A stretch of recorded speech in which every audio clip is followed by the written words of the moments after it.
এই মননকে কেন্দ্র করে রাজপথে ফজলুর রহমান পটোয়ারের ছেলে রাজন সহ অসংখ্য মানুষ রাজপথে আন্দোলনে নেমেছে।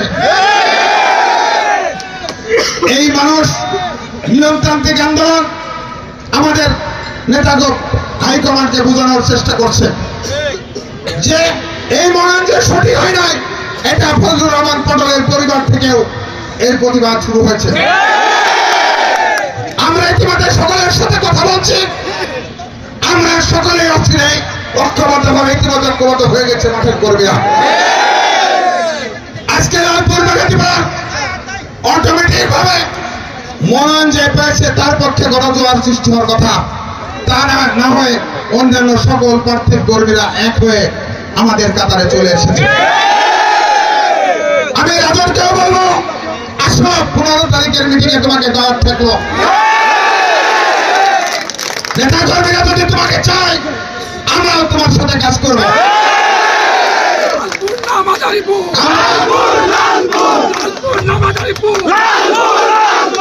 আমাদের স্পষ্ট হবে, আমাকেই নির্বাচন করতে হবে এমন কোন কথা নয়।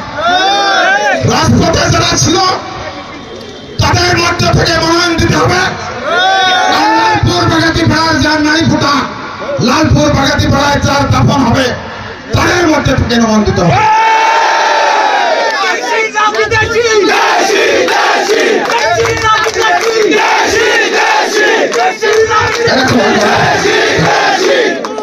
অথবা যে কোনো পরিস্থিতিতে, আমি আবারও বলছি, যে কোনো পরিস্থিতিতে আমরা মাঠে ভোটের মাঠে 7 দিন পর্যন্ত থাকবো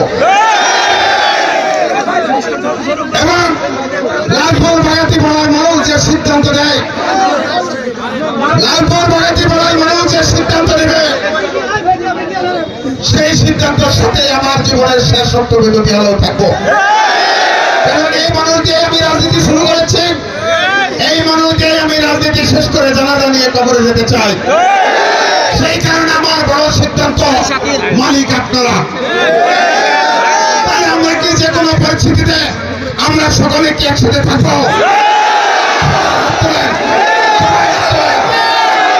আমাদের সাথে থাকবেন।